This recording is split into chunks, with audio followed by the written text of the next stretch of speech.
Hello everyone और स्वागत है आपका अपने पैथोलॉजी चैनल रिवाइज मास्टर में। और आज हम लोग कंप्लीट ब्लड को पढ़ने वाले हैं। ब्लड में हम लोग प्लाज्मा, सीरम, फॉर्म्ड एलिमेंट्स और ये भी जानेंगे कि हीमोस्टेटिस क्या होता है, ब्लड ग्रुप्स क्या क्या होते हैं। हम लोग इन सारी चीज़ों को इस वीडियो में कवर करने वाले हैं। तो चलिए शुरू करते हैं। सबसे पहले, जैसा कि आप सबको पता है कि हमारी जो बॉडी है, ह्यूमन बॉडी, वो 60 से 70% तक के बीच में सिर्फ वाटर से बनी हुई है। यानी कि बॉडी में मैक्सिमम एक फ्लूइड सिस्टम चलता है जो कि बॉडी के सारे रोल्स को बैलेंस करके रखता है।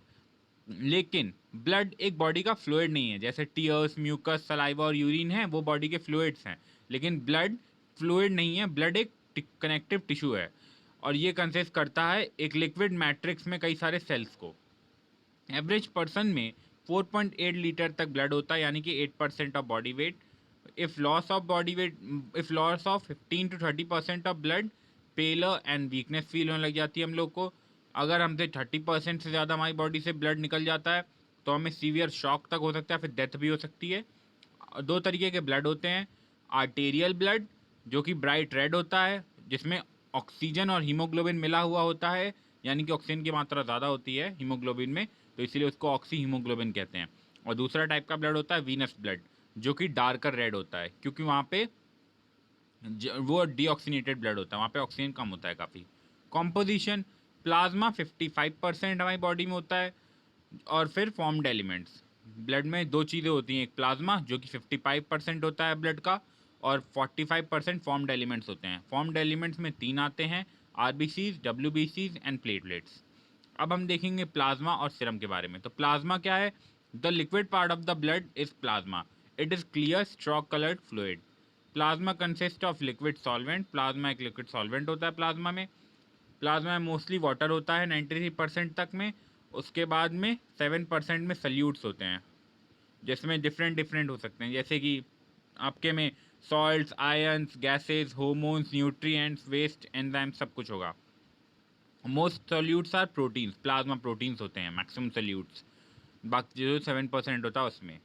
सम of virtually average chemical found anywhere in the body can be found in the blood. यानी कि जो भी केमिकल आपको कहीं और पे मिलेगा ना, वो मैक्सिमम केमिकल्स आपकी बॉडी में, ब्लड में आपको पाए जा सकते हैं। सीरम क्या होता है? जब प्लाज्मा में से हम लोग क्लॉटिंग फैक्टर्स को रिमूव कर देते हैं, तब जो लिक्विड बनता है ना येलो कलर का, उसे सीरम कहते हैं। फिर प्लाज्मा प्रोटीन में हम लोग देखते हैं, most proteins in blood do not readily pass through capillaries into interstitial spaces. सबसे पहला प्लाज्मा प्रोटीन है albumins. With other proteins contribute to viscosity, osmotic pressure and blood volume, helps buffer the blood, transports many solutes by binding to them, drugs, penicillin, pigments, fatty acids and bile salts. फिर दूसरा होता है plasma protein में globulin, जिसमें antibodies होती हैं, ये हमारे इम्यून सिस्टम को मदद करता है। और तीसरा होता है फिब्रिनोजन। फिब्रिनोजन बेसिकली क्लॉटिंग में मदद करेगा और ये फिब्रिन बनाता है, जो कि क्लॉटिंग का जो फ्रेमवर्क होता है, यानी कि आपकी जो ब्लैक कलर की क्लॉट जैसी बनती है ना, उसमें जो थ्रेड जैसा होता है, थ्रेड लाइक स्ट्रक्चर फिब्रिन, वो फिब्रिनोजन ही क्रिएट करता है। फॉर्म्ड एलिमेंट्स, ब्लड का जो दूसरा पार्ट होता है, 45% जो कि होते हैं पूरे ब्लड में। तो फॉर्म्ड एलिमेंट सबसे पहले हम पढ़ने वाले हैं एरिथ्रोसाइट्स के बारे में। एरिथ्रोसाइट का बेसिक जो रोल है वो है ऑक्सीजन को कैरी करना, also deliver some carbon dioxide to lungs. Most abundant of 3 types of formed elements. जितने भी 3 तरीके के एलिमेंट्स होते हैं formed elements, erythrocyte, leukocyte and thrombocytes, उन तीनों में सबसे ज़्यादा आपको एरिथ्रोसाइट मिलेगा। 99% ऑफ फॉर्म्ड एलिमेंट्स होते हैं ये, 5.5 पर माइक्रोलीटर तक में, equivalent to 2.5 trillion blood cells in the whole body. फिर अब इनकी shape, erythrocyte biconcave disc होते हैं, थिक एजेस, 7.5 माइक्रोमीटर डायमीटर होता है इनका, और 2.0 माइक्रोमीटर ये थिक होते हैं। हाई सरफेस वॉल्यूम होती है इनकी रेशियो, ताकि इन लोगों में जो गैसेज हो सकें वो ज़्यादा हो, मतलब एक तरीके से गैसियस एक्सचेंज ज़्यादा हो सके, इसलिए इनकी जो सरफेस होती है बहुत, सरफेस वॉल्यूम इनकी ज़्यादा हो जाती है। फिर फुटबॉल फील्ड जैसा होता है ना, बिल्कुल एक गैस एक्सचेंज के लिए, more than for gaseous exchange. फिर flexible, easily deforms to fit through narrow capillaries. ये बिल्कुल फ्लेक्सिबल होते हैं ताकि ये कैपिलरी से ईजिली पास हो सके। RBCs are packed full of haemoglobin molecules. RBCs में बेसिकली क्या पाया जाता है? हीमोग्लोबिन। जितना भी हीमोग्लोबिन आपकी बॉडी में है वो सब कुछ है आपको आरबीसीज के अंदर ही मिलेगा। और हीमोग्लोबिन बेसिकली क्या करता है, ऑक्सीजन को कैरी करने में हेल्प कर रहा होता है। In each RBC 2 to 300 hemoglobin molecules are present. Each molecule can combine with 4 O2 molecules and it forms the oxyhemoglobin. Therefore, each RBC can carry 1 billion oxygen molecules. Her RBC 1 billion oxygen molecules तक लेके जा सकता है। Erythropoiesis क्या होती है? Erythropoiesis जो process erythrocytes का फॉर्मेशन का प्रोसेस को हम लोग एरिथ्रोपोइसिस कहते हैं। RBCs are produce mainly in red bone marrow. RBC basically red bone marrow में बनती है। किडनी हमारी जो होती है वो एक हार्मोन निकालती है एरिथ्रोपोएटिन, जो कि एरिथ्रोपोइसिस को कंट्रोल करता है। यानी कि जब हमारी बॉडी में आरबीसीज का लेवल कम होने लग जाता है या फिर हमारी बॉडी की ऑक्सीजन कैरिंग कैपेसिटी घटने लग जाती है, तो हमारी किडनी में एक एरिथ्रोपोएटिन नाम का एक हार्मोन होता है, जो कि हमारी बॉडी से कहता है कि अब हमें और आरबीसीज बनाने की ज़रूरत है, क्योंकि हमारी बॉडी में कार्बन डाइऑक्साइड की मात्रा ज़्यादा हो चुकी है और ऑक्सीजन की मात्रा कम हो चुकी है, तो हमें बेसिकली ज़्यादा ऑक्सीजन कैरी करना है। As the age they become less flexible. जैसे जैसे एरिथ्रोसाइट पुराने होते जाते हैं, यानी कि उनकी एज बढ़ती जाती है, वैसे वैसे वो कम फ्लैक्सीबल होने लग जाते हैं। और बेसिक जो इनका लाइफ स्पैन है वो 100 से 120 डेज के लिए होता है एरिथ्रोसाइट का। स्प्लीन में एरिथ्रोसाइट को डिस्ट्रॉय कर दिया जाता है। स्प्लीन एक ऐसा ऑर्गन है हमारी बॉडी का जो कि जिसका फंक्शन है कि वो आरबीसीज को डिस्ट्रॉय करेगा, इसीलिए इसको एरिथ्रोसाइट ग्रेवयार्ड भी कहा जाता है स्प्लीन को। हीमोग्लोबिन कंपोनेंट्स आर रिसाइकल्ड, यानी लेकिन जो आरबीसी में हीमोग्लोबिन था वो डिस्ट्रॉय नहीं होता है, सिर्फ और सिर्फ आरबीसी के बाहर के सेल को डिस्ट्रॉय कर देते हैं, और जो हीमोग्लोबिन था वो बार बार रिसाइकल्ड किया जाता है। हीमोग्लोबिन बिलीवर्डिन में और बिलीरुबिन में येलो ऑरेंज कलर में निकल जाता है। बाइल और iron stored in the liver. फिर एरिथ्रोसाइट डिसऑर्डर्स क्या क्या होते हैं, यानी कि एरिथ्रोसाइट की वजह में मतलब हमारी बॉडी में रेड ब्लड सेल्स अगर कम हो जाए तो हमें क्या क्या बीमारियां हो सकती हैं। तो अनीमिया हो सकता है, inability to carry enough oxygen. Anaemia एक ऐसी कंडीशन है जब हमारी बॉडी ज़्यादा ऑक्सीजन को कैरी नहीं कर पा रही होती है। ये दो, अब अनीमिया दो तरीके से हो सकता है, या तो हमारी बॉडी में आरबीसीज कम हो गए हैं, या तो हमारी बॉडी में जो आरबीसी तो उतने ही हैं लेकिन उनके अंदर हीमोग्लोबिन कम हो गया है।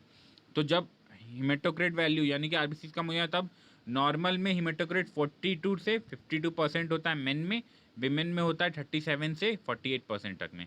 लेकिन अगर लेस देन 37% हो जा रहा है तो वो कंडीशन हीमेटोक्रेट कंडीशन कहलाती है, और वो क्या कॉज कर देगी, अनीमिया। यानी कि बेसिकली नॉर्मल हमारा जो आरबीसी का काउंट है वो 42 से 52% मेन में होना चाहिए, और विमेन में 37 से 48% हमेशा रहना ही चाहिए। अगर इससे कम हो रहा है आपकी बॉडी में आरबीसी की वैल्यू, तो आपको अनीमिक कंडीशन हैं। लो हीमोग्लोबिन, नॉर्मल मेल में हीमोग्लोबिन 40 से 20 ग्राम पर 100 मिलीलीटर होता है, और विमेन में 12 से 16 ग्राम पर 100 मिलीलीटर होता है। और अनीमिया, अगर हीमोग्लोबिन लेस देन 12 ग्राम पर डेसीलीटर हो जा रहा है तो आपको अनीमिया होने के चांसेस हैं। फिर दूसरा सिम्टम्स क्या क्या है एनीमिया के, तो pale, lack energy, physical weakness, shortness of breath, difficulty concentration. Kinds क्या क्या है एनीमिया के? एनीमिया कई सारे तरीकों का होता है, जैसे हेमोरेजिक, हेमोलिटिक, फिर आयरन डेफिशिएंसी, पनीशियस एनीमिया। फिर abnormal haemoglobin anaemia like symptoms. Kinds क्या है? Thalassaemia, thin and delicate blood cells. जब क्या होता है एबनॉर्मल हीमोग्लोबिन अनीमिया, ये दूसरा डिजीज़ है जो कि एरिथ्रोसाइट के यानी कि एरिथ्रोसाइट डिसऑर्डर्स में आता है। अभी हमने एनीमिया देखा था, अब हम दूसरा क्या देख रहे हैं, एबनॉर्मल हीमोग्लोबिन अनीमिया, जो कि दो तरीके का होता है। एक thalassaemia, thin and delicate blood sickle, और दूसरा होता है sickle cell group of inherited disease that afflict several million world wide, include 80,000 African Americans. 1 in 12 black babies in US carries at least one SS gene. At worst, causes severe episodes of pain, stroke, damage to internal organs and death. यानी कि basically जब blood में abnormal haemoglobin की value हो जाती है तो उससे थैलीसीमिया होने की कंडीशन बढ़ जाती हैं, और इसकी वजह से अमेरिका में यानी कि यूएस में अफ्रीकन में 80,000 अफ्रीकन में से एक में से जो 12 में से एक बेबीज़ को ये होने के चांसेस बहुत ही ज़्यादा हैं। फिर पॉलीसाइथेमिया तीसरा एरिथ्रोसाइटिक डिसऑर्डर है। यहाँ पे जब हमारी बॉडी में ज़्यादा आरबीसी हो जाते हैं तब ये प्रॉब्लम होती है 80%, और इससे क्या होता है, ब्लड बहुत ही ज़्यादा गाढ़ा हो जाता है। इस वजह से हमें बॉडी में ब्लड सही से फ्लो नहीं कर पाएगा और हमें काफ़ी सारे प्रॉब्लम्स कॉज कर देगा, जैसे कि over stimulation of stem cells, high altitude, prolong physical activity, fluid loss की वजह से हो सकता है, जेनेटिक फैक्टर्स की वजह से हो सकता है। ये इनके यानी कि पॉलीसाइथेमिया कॉजेज कौन कौन है? हाई ऑल्टीट्यूड है, यानी कि अगर आप हाई ऑल्टीट्यूड पे चले जाएँ तो कई बार आपके जो आरबीसी होते हैं वो अचानक से बढ़ जाएंगे और वो आपके अंदर काफ़ी सारे प्रॉब्लम क्रिएट कर देगा। ल्यूकोसाइट्स क्या होते हैं अब, यानी कि फॉर्म्ड एलिमेंट्स के हम दूसरे पार्ट पे आ गए। अभी हमने एरिथ्रोसाइट के बारे में जाना, अब हम ल्यूकोसाइट्स के बारे में जानेंगे। ल्यूकोसाइट्स बेसिकली आरबीसी से थोड़े से बड़े होते हैं, 8 micrometre in diameter. They are true cells of formed elements, they retain their organelles including nucleus. Erythrocyte में न्यूक्लियस नहीं था, लेकिन ल्यूकोसाइट्स में न्यूक्लियस होता है और फॉर्म और जो ऑर्गेनल्स होते हैं ना, सेल ऑर्गेनल्स, वो भी ल्यूकोसाइट्स में होते हैं। ये लेकिन आरबीसी से नंबर्स में कम होते हैं, ये बेसिकली 4000 से 11,000 पर माइक्रोमीटर होते हैं और 1% ऑफ ब्लड में पाए जाते हैं बस। ये मतलब इनका मैक्सिमम काउंट अगर आपसे कोई पूछे तो आपको बोल देना है 4000 से 11,000 माइक्रोमीटर क्यूब। फिर numbers are misleading since they do not do most of their work outside the blood vessels. इनके नंबर्स मिसलीडिंग हैं क्योंकि ये जो बेसिकली ये ब्लड वेसल्स के अंदर फ्लो नहीं करते, इन्हें बॉडी के हर पार्ट में जाना होता है। ये हमारे इम्यून सिस्टम में मदद करते हैं। ल्यूकोसाइट्स का बेसिक फंक्शन क्या है? हमारे इम्यून सिस्टम को मेंटेन करना। तो इन्हें बॉडी के हर पार्ट में जाना होता है, ये सिर्फ ब्लड वेसल में नहीं रह सकते। इस वजह से इनका नंबर आप बहुत ज़्यादा ऐसे नहीं कह सकते कि पर्टिकुलर बिल्कुल निकालो। फिर attack and destroy bacteria and pathogens, remove dead cells and tissues, most WBC are motile and by amoeboid motion, pseudopodia, जैसे अमीबा मूव करता है सीडोपोडिया की मदद से, वैसे ल्यूकोसाइट मूव करते रहते हैं। They squeeze out of capillary into tissue spaces, ये कैपिलरी से बाहर भी आ सकते हैं। अब डिफरेंट काइंड्स ऑफ डब्ल्यूबीसीज होते हैं, यानी white blood cells. Leukocytes different kinds होते हैं, जो कि जैसे कि आपके पास सबसे पहले होता है न्यूट्रोफिल। चलिए हम सबको टेबल के थ्रू देखते हैं, ये बेटर रहेगा। जी हाँ, तो देखिए 5 तरीके के होते हैं। सबसे पहला होता है न्यूट्रोफिल। न्यूक्लियस मल्टी न्यूक्लियोइड होता है इनका। इनकॉन्स्पीशियस होते हैं साइटोप्लाज्मिक ग्रैन्यूल्स, डायमीटर ग्रैन्यूल्स भी होते हैं न्यूट्रोफिल में। और डायमीटर क्या होता है न्यूट्रोफिल का? 10 to 12 माइक्रोमीटर। नॉर्मल काउंट क्या है न्यूट्रोफिल का? तो 3000 7000। 65 से 75% ऑफ ल्यूकोसाइट्स में सबसे ज़्यादा न्यूट्रोफिल ही पाए जाते हैं। मतलब ल्यूकोसाइट्स 100% हैं तो उनमें से 65 से 75% आपको सिर्फ न्यूट्रोफिल ही देखने को मिलेंगे। फिर ये अबाउट 14 डेज तक रहते हैं और 6 hours to a few days। फिर पैथोजेनिक बैक्टीरिया, लाइफ स्पैन क्या है इनका? 6 hours to a few days है। और ड्यूरेशन ऑफ डेवलपमेंट क्या है? 14 डेज है न्यूट्रोफिल की। और फंक्शन क्या है? फैगोसाइटिक बैक्टीरिया, यानी फैगोसाइटाइज बैक्टीरिया। बेसिकली ये बैक्टीरिया को मार देते हैं, यानी किल करने में मदद करते हैं। ईओसिनोफिल क्या होते हैं? न्यूक्लियस बाइलोब्ड होता है इनका, रेड साइटोप्लाज्मिक और ग्रैन्यूल दिखेंगे। फिर आप इनका अगर आप नंबर्स देखेंगे, सेल काउंट देखेंगे तो ये 100 से 400 होते हैं, 2 to 5% होते हैं ल्यूकोसाइट के। इनका ड्यूरेशन क्या है फॉर्मेशन का? तो 14 दिनों में बनते हैं। और लाइफ स्पैन क्या है? 5 दिनों तक ये जिंदा रहते हैं। ईओसिनोफिल्स, इनका फंक्शन क्या है? Kill parasite worms, complex role in allergy and asthma. Basophils क्या होते हैं? बेसोफिल्स का न्यूक्लियस आपको बाइलोब्ड मिलेगा, लार्ज पर्पलिश ब्लैक कलर का साइटोप्लाज्मिक ग्रैन्यूल होगा। और डायमीटर क्या होगा बेसोफिल का? 10 से 14 माइक्रोमीटर तक। फिर ये हाफ से 1% तक में ही होते हैं, मतलब बहुत कम होते हैं बेसिकली। इनका फॉर्मेशन टाइम है 1 से 7 डेज और ये कुछ घंटों के लिए जिंदा रहते हैं या फिर कुछ दिनों के लिए, बेसिकली 1-2 दिन के लिए ही। फिर release histamine and other mediators of inflammation, contain heparin as anticoagulant. Basically इसमें हेपेरिन मिलेगा आपको जो कि एंटीकोगुलेशन का काम करेगा हमारी बॉडी के अंदर। फिर ल्यूकोसाइट्स का दूसरा पार्ट है नॉन ग्रैन्युलर, यानी कि एक होते हैं ग्रैन्युलोसाइट्स और एक होते हैं ए ग्रैन्युलोसाइट्स। तो अभी तक हम लोगों ने न्यूट्रोफिल, ईओसिनोफिल और बेसोफिल, ये तीनों ग्रैन्युलोसाइट्स में आ जाते हैं। और ए ग्रैन्युलोसाइट्स या फिर नॉन ग्रैन्युलर में आते हैं लिम्फोसाइट और मोनोसाइट। तो लिम्फोसाइट कैसा होता है? लिम्फोसाइट का न्यूक्लियस आपको स्पेरिकल मिलेगा, साइटोप्लाज्म प्लेल ब्लू कलर का होगा और ये 5 से 17 माइक्रोमीटर का साइज़ होता है। बेसिकली ये 1500 से 3000 नंबर मिल जाएंगे आपको। 20 से 25% ऑफ ल्यूकोसाइट्स होते हैं ये। फिर आपकी इनका फंक्शन क्या है? Mount immune response by direct cell attack और वाया एंटीबॉडीज। फिर मोनोसाइट का न्यूक्लियस आपको किडनी शेप का मिलेगा। ये ग्रे ब्लू साइटोप्लाज्म देखने को मिलता है। डायमीटर 14 से 24 माइक्रोमीटर होता है और 100 से 700 तक में इनका सेल काउंट है। 3 to 8% ऑफ ल्यूकोसाइट्स। इनका ड्यूरेशन है फॉर्मेशन का 2 to 3 डेज और ये लाइफ स्पैन इनका मंथ्स में जाता है, यानी कि काफ़ी दिनों तक जिंदा रहते हैं। और फैगोसाइटोसिस, इसका भी यही फंक्शन है। मोनोसाइट का भी फैगोसाइटोस, यानी कि बैक्टीरिया को किल करने में मदद करता है, माइक्रो ऑर्गेनिजम्स को। फिर प्लेटलेट्स क्या होते हैं? Discoid cytoplasmic fragment containing granules stain deep purple diameter 2 to 4 micrometer. यहाँ पे बेसिकली आपको बहुत ज़्यादा कलरफुल नहीं मिलेगा देखने को प्लेटलेट, तो हमने इसको स्टेन कर रखा है इस स्लाइड पे इन लोगों ने। तो 2 to 4 इसका डायमीटर होता है और ये आपको आपकी बॉडी में बेसिकली आपको 1.5 लाख से 4 लाख तक में आपको मिल जाएगा प्लेटलेट। आपकी बॉडी का बेसिक काउंट होता है 1.5 लाख to 4 लाख। फिर आपको इनका ड्यूरेशन यानी कि फॉर्मेशन का टाइम क्या होगा? तो 4 to 5 डेज। लास्ट कब तक करेंगे? लाइफ स्पैन यानी कि 5 to 10 डेज के लिए बॉडी में रहते हैं। Seal small tears in blood vessels, instrumental in blood clotting. Basically platelets का मेन फंक्शन क्या है? क्लॉटिंग फॉर्मेशन करना, क्लॉट फॉर्म करना। अब हम लोग देखेंगे ल्यूकोपोइसिस एंड ल्यूकोसाइट डिसऑर्डर्स। तो ल्यूकोपोइसिस वो मेथड है जिसके मदद से सारे के सारे ल्यूकोसाइट्स यानी कि WBCs के फॉर्म्ड एलिमेंट बनते हैं, जैसे न्यूट्रोफिल, बेसोफिल, ईओसिनोफिल, ये सब बनते हैं। फिर WBCs can live for hours to a lifetime. WBCs के मतलब लाइफ स्पैन कोई बहुत फोकस नहीं होती है, ये 1 घंटे के लिए भी जिंदा रहते हैं और ये लाइफ स्पैन के लिए भी जिंदा रहते हैं, लाइफ टाइम के लिए भी जिंदा रहते हैं। फिर although some live for years, कुछ सालों के लिए जिंदा रहते हैं।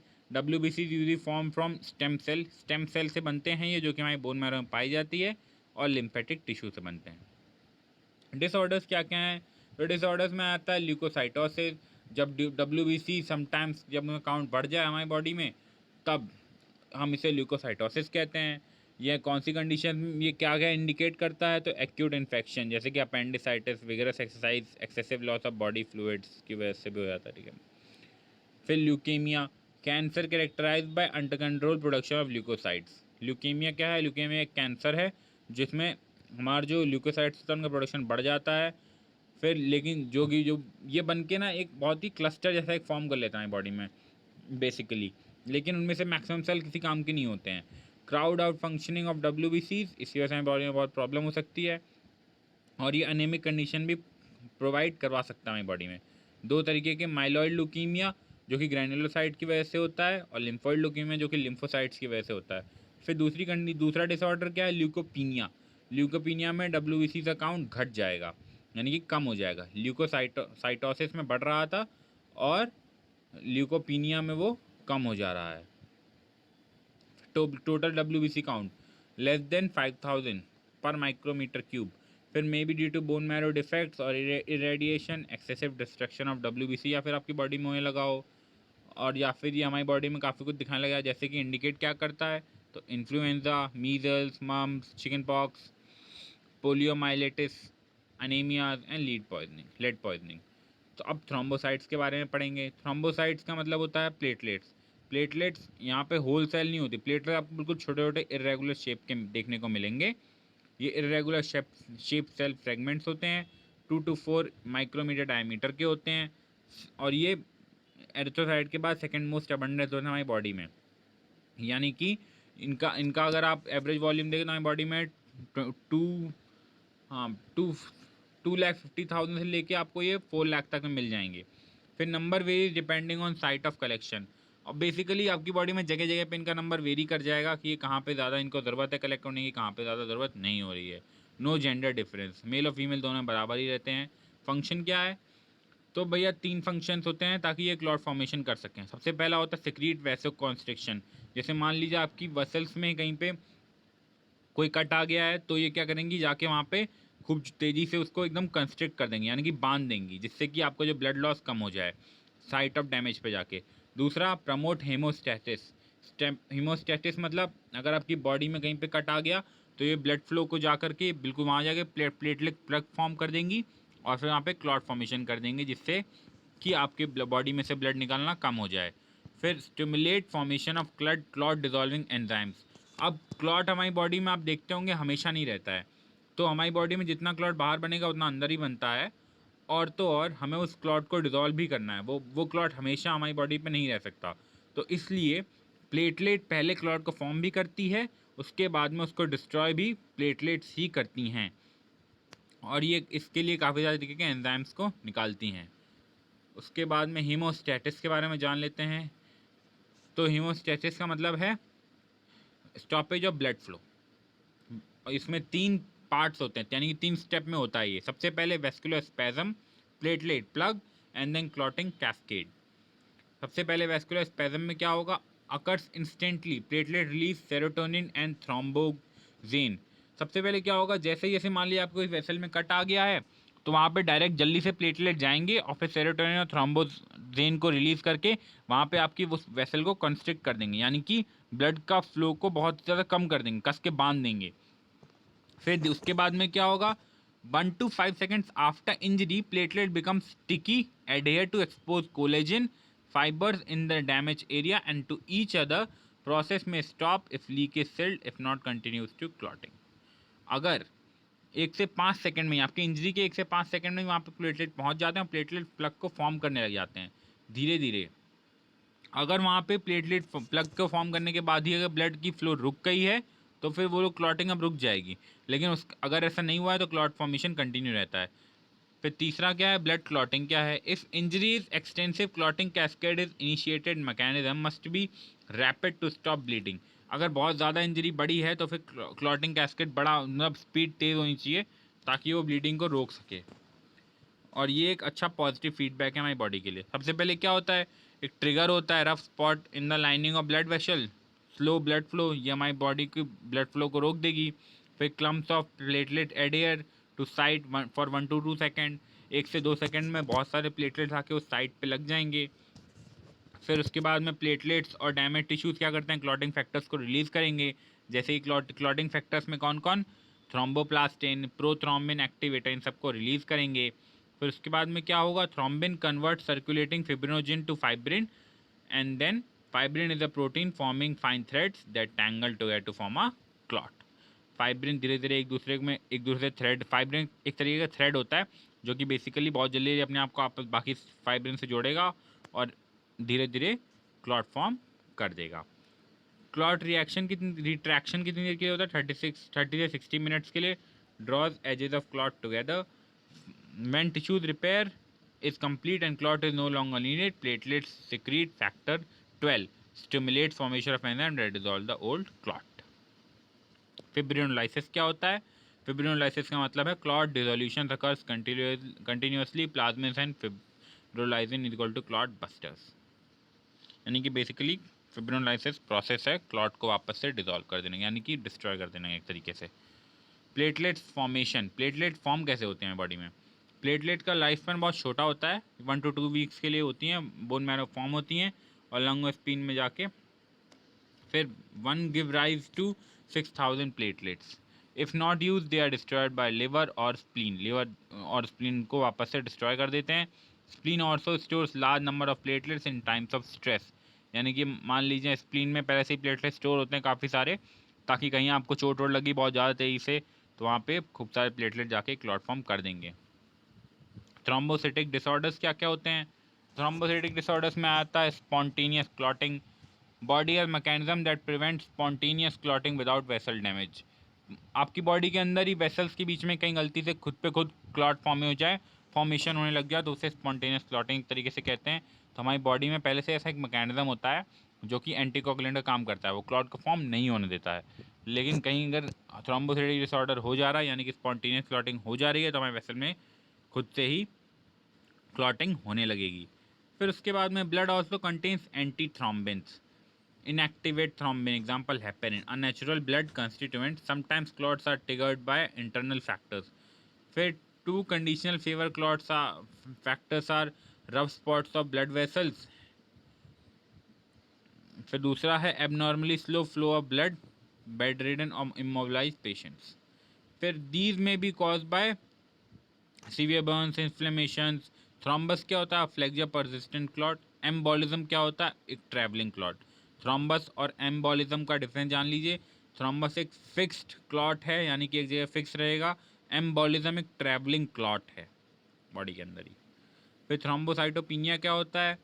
यहाँ पे थ्रोम्बोसाइटोपिनिया में बेसिकली आपके प्लेटलेट्स का नंबर कम हो जाएगा, जो कि परप्यूरा हिमोरेजिक स्पॉट्स हमारी, यानी परप्यूरा क्या होता है, हमारी बॉडी पे बहुत सारे धब्बे धब्बे जैसे पैचेज जैसे दिखने लगेंगे आप लोगों को। फिर ब्लीडिंग डिसऑर्डर्स भी होते हैं प्लेटलेट्स में, जैसे कि हीमोफीलिया हो जाता है। हीमोफीलिया में आपकी क्लॉट फॉर्मेशन होती ही नहीं है और ब्लड कंटिन्यूसली फ्लो करता रहता है, यानी कि निकलता रहता है बॉडी में से। फिर आपका blood types refer to the kinds of antigens found on the surface of blood cells related to immunity and how the body protects itself from pathogens. Our immune system recognizes and distinguishes between self and non-self. अब हमारी body में blood types क्यों होते हैं? Basically हमारी body में कई तरीके के एंटीजेंस होते हैं, तो उन्हीं के बेसिस पे हमने ब्लड टाइप्स को बना दिया है।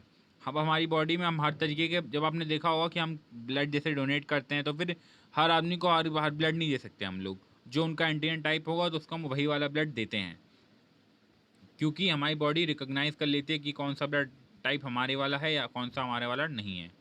फिर नॉन सेल्फ होते हैं एनी प्रोटीन्स और chemical that don't belong to our body. Antigen क्या होता है? एंटीजन एक कोई भी फॉरेन सब्सटेंस है that enters our body is called antigen. और एंटीबॉडी क्या है? Special protein made by our immune system to remove foreign, यानी कि एंटीजन को डिस्ट्रॉय करने के लिए एंटीबॉडी वहाँ पे खड़ी रहती है। हमारी बॉडी एंटीबॉडी खुद ही क्रिएट करती है ताकि हमारी बॉडी में कोई भी फॉरेन एलिमेंट एंटर ना कर सके। Substances, many antigens are present on surface of blood cells, creating many different blood types. Only a few are important in transfusion. ABO system और RS सिस्टम हम लोग जानेंगे। फिर चलिए देखते हैं। सबसे पहले ABO सिस्टम में क्या क्या होता है? ABO सिस्टम में होता है एंटीजन और RBC। तो एंटीजन और RBC में आपको 4 तरीके के एंटीजन देखने को मिलेंगे। Antigen A, antigen B, antigen A+B, neither A और नॉर बी, जिसको हम लोग बोलते हैं ओ टाइप ब्लड।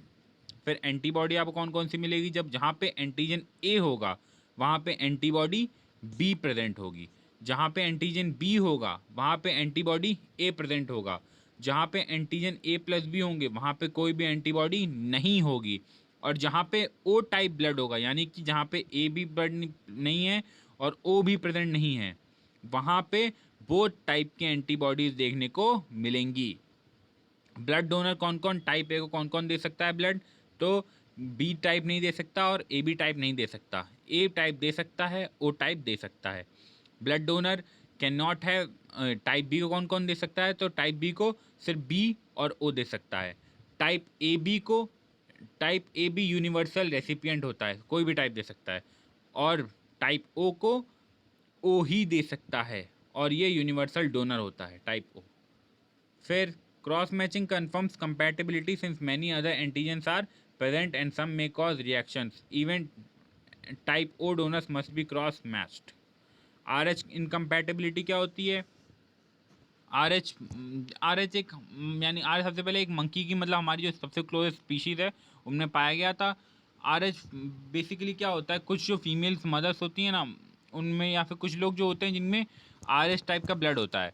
इसमें क्या होता है कि अगर हमारी मदर हैं और फीटस RH पॉजिटिव है और मदर RH नेगेटिव है, जैसे बेसिकली मान लीजिए, तो पहली जो प्रेगनेंसी होगी ना उसमें तो फीटस आराम से बाहर आ जाएगा, मतलब वहाँ पे कोई प्रॉब्लम नहीं होगी। लेकिन सेकेंड टाइम में क्या होगा? जब बेबी जो RH पॉजिटिव था उसके खिलाफ हमारी जो मदर की बॉडी होगी उसने एंटीबॉडीज फॉर्म कर दी होंगी, क्योंकि वो फॉरेन एलिमेंट था उनकी बॉडी में, क्योंकि उनका ब्लड तो RH नेगेटिव है। तो इस वजह से वो जो एंटीबॉडीज़ हैं, अगर जो नेक्स्ट बेबी होगा वो भी अगर RH पॉजिटिव हुआ और मदर RH नेगेटिव है, तो वो जो एंटीबॉडीज़ बनी है वो बेबी के ऊपर अटैक कर सकती हैं। ये एक प्रॉब्लम होती है जो कि प्रेगनेंसी के टाइम पे RH इनकम्पैटिबिलिटी जिसको हम कहते हैं।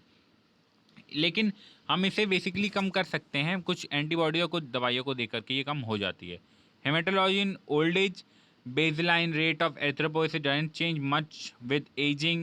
Most effects of aging are due to change in the systems. Example, but if stomach is produce less intrinsic factors, B12 will not be absorbed, as well as may lead to anemia.